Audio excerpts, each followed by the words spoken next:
Hello, everybody. Good afternoon. It is a cold, cold day here in Winnipeg, but I am happy to be able to jump on here and to share just a few thoughts. I'll try and keep it to the shorter time limit that we have given ourselves so that it's not so demanding to those of you who jump on, but you never know. I tend to have a lot to say, and sometimes it's really hard to condense it.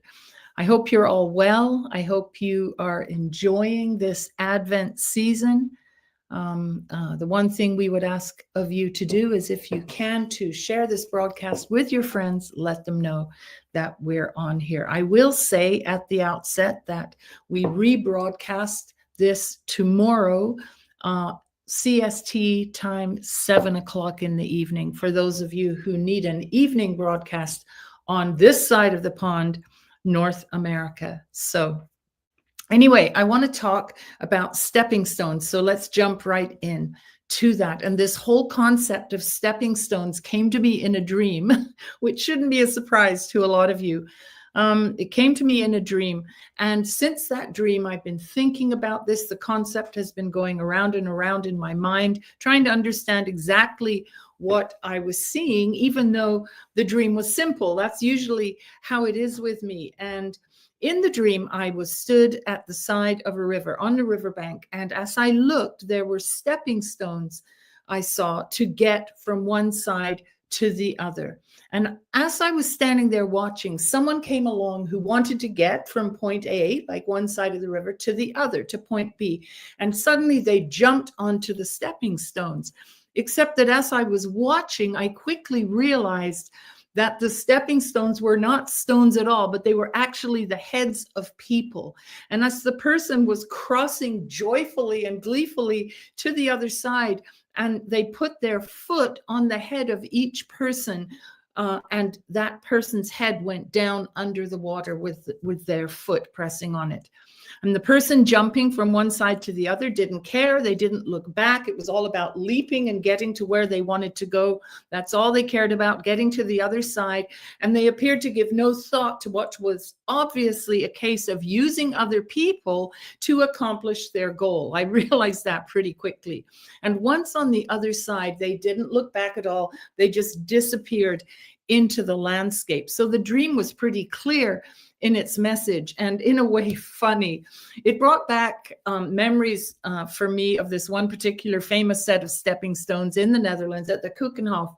And those memories always bring me a smile when I think of the stepping stones there, and every generation seems to tread on out and come on back on those stones. But as I watched in this dream, there was this bobbing heads idea. And I guess if you have a warped sense of humor as I do, that makes it a little bit funny as well, except for the fact that the heads, once pushed under the water, never re-emerged. So they were not really bobbing heads at all. And so the serious side of this dream has stayed with me at night. I've thought about it. It stayed with me during the daytime. I think about it.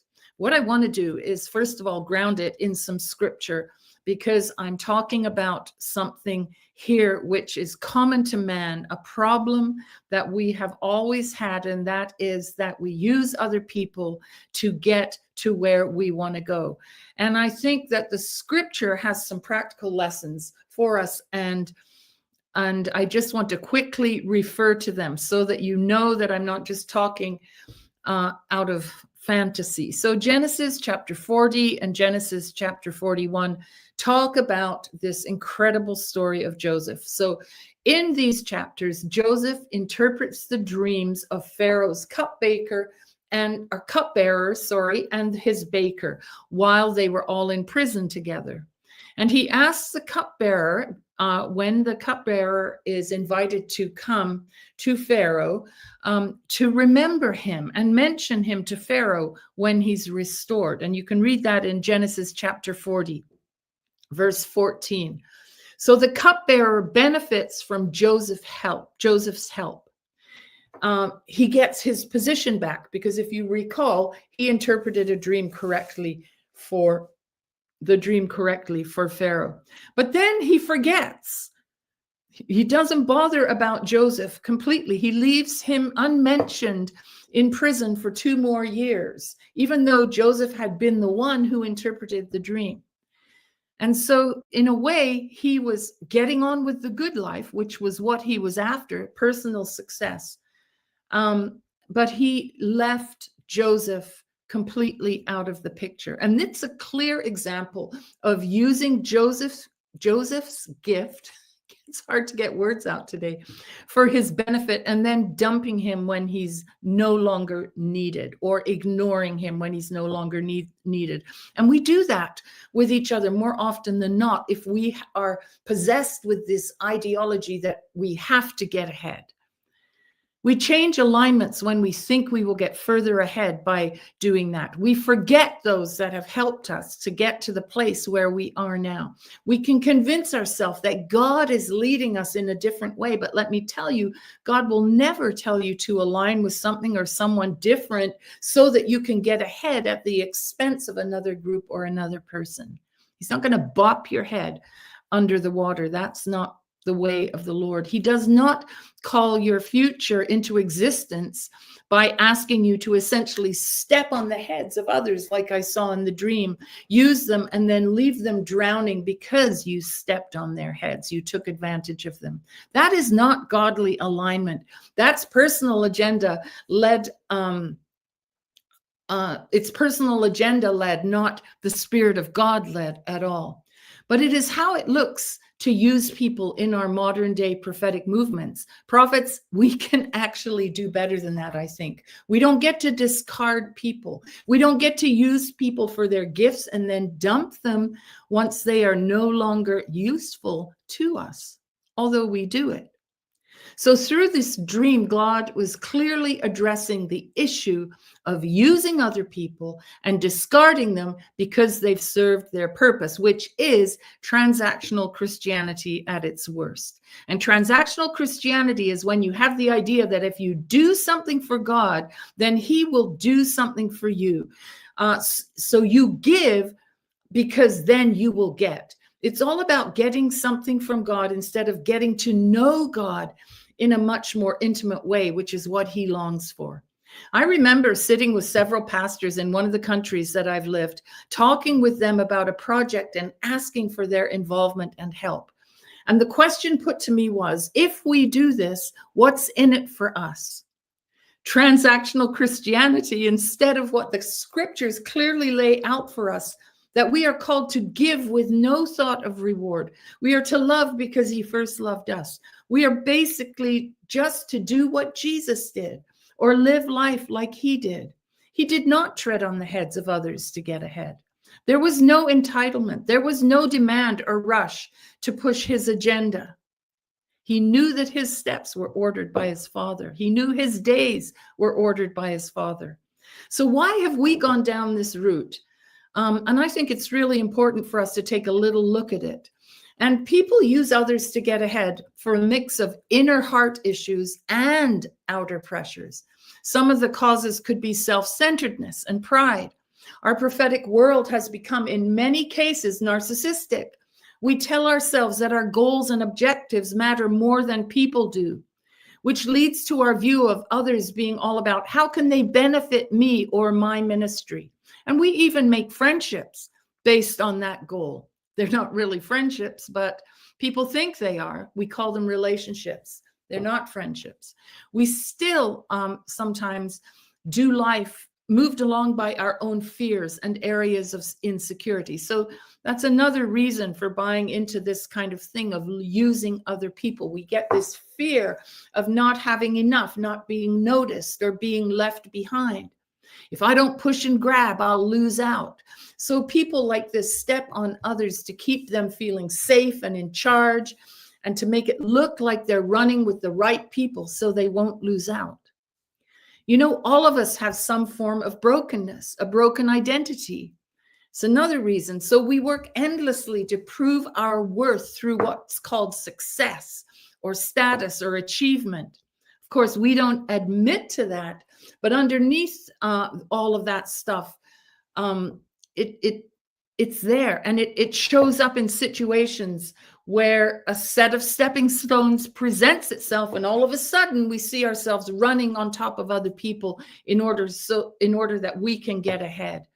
And in that kind of scenario, people who allow themselves to be trod on become no more than tools used to benefit some kind of image, to bring in money, to expand an empire, and to bring some kind of legitimacy to this need to dominate in order to look successful.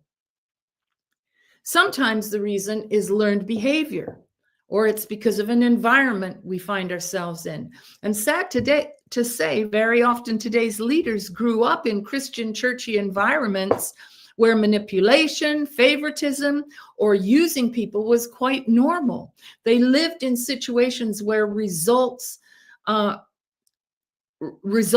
looked successful were more important and valued than character is.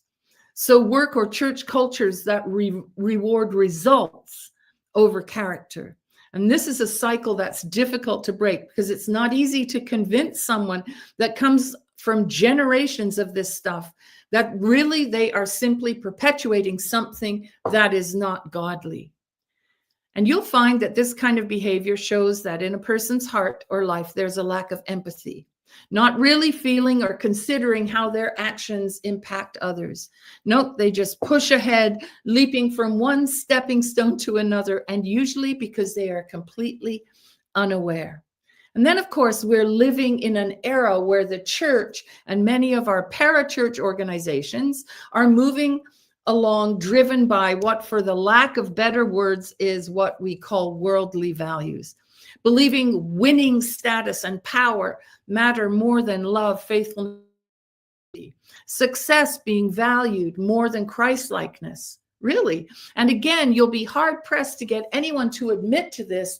And most of us would also defend our stand and our position on success being important.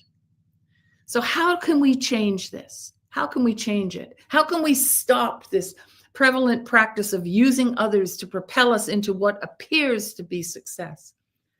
The difference or change, I think, will only happen when the pure gospel, which is the good news of Jesus Christ, changes our hearts and our supposedly Christian systems. And you can put the word prophetic in here, because that is who I'm targeting this afternoon.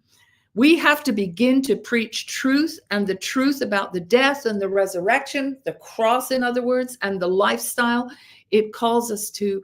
And we need to get rid of this gospel of success.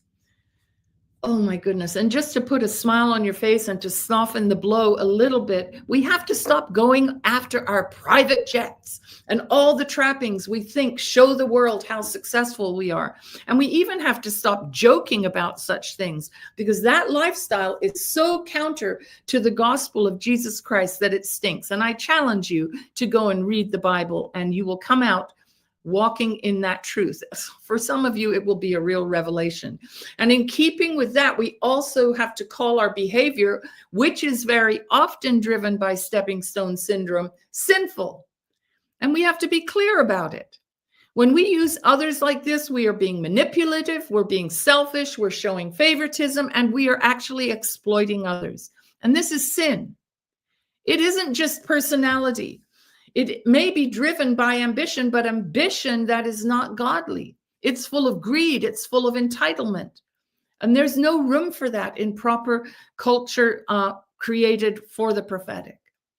If you need scripture to back up what I'm saying, then I would have you look at James 2, where it talks about favoritism.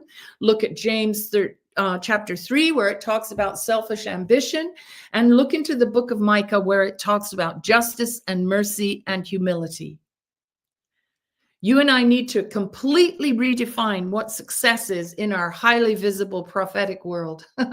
What are we really presenting to others? We need to begin to celebrate faithfulness, integrity, and service to God that no one sees. Nobody sees. It's not all about visibility. It's not about you fulfilling your destiny. It's not about your personal charisma or numbers or connection to the right people. I had heard a minister say once that if you were not there to help them or their ministry, then she did not have time for you. And after picking myself up off the floor at such a public declaration and recovering from the loud round of applause she was given, I actually almost lost hope. But it did ultimately help me to make a decision about which direction I wanted to go in regards to those who God has graciously put around me. Not that I always get it right. Of course I don't. But God is doing a work in me just as he's doing in you as you listen. So do we know how to honor? Can we honor people without using them and without flattering them? Ask yourself, can you do that? As prophet leaders, do you know how to have real friendships that have nothing to do with projects that you have or what you can get out of a person? Do you know how to do that? Of course, there is so much more to this story. Like, why do people allow themselves to be used by others like this? Why do they find it so hard to break free from such things and admit that they're even there? Why is it so hard for them to live outside of the bubble that this kind of system or systems present and are actually run by? You know, it's because stepping stone syndrome actually takes over and becomes a culture of its own. So what is lacking in each one of us that we cannot see it for what it is? And why are we so afraid to walk away from it and not allow ourselves to be used in this manner any longer? So just for a moment, I'm going to go back to the beginning and let me repeat the dream that I started with. Let it sink in. And while that's happening, ask the Lord where you've done this and what are you going to do? Ask him for help, what you're going to do to bring about change. It all starts with one person deciding that enough is enough. So here we go one more time. The dream was simple. That's usually how it is with me. And in it, I stood on the side of a river and there were stepping stones from one side to the other. And I watched as someone came along and happily wanting to get from point A to point B, they jumped on top of the stepping stones, except that as I watched, I quickly realized that the stepping stones were not stones at all, but they were the heads of people. And as the person who was crossing joyfully to the other side, they pushed the head of each person under the water with their foot. They did not care. They did not look back. All they cared about was getting to the other side, which was where they wanted to be. And they gave no thought to what was obviously a case of using other people to accomplish their goal. And once on the other side, they didn't look back at all, and they disappeared into the landscape. So my question to you all today is, what are you going to do about it? What am I going to do about it? God bless you all. Bye-bye.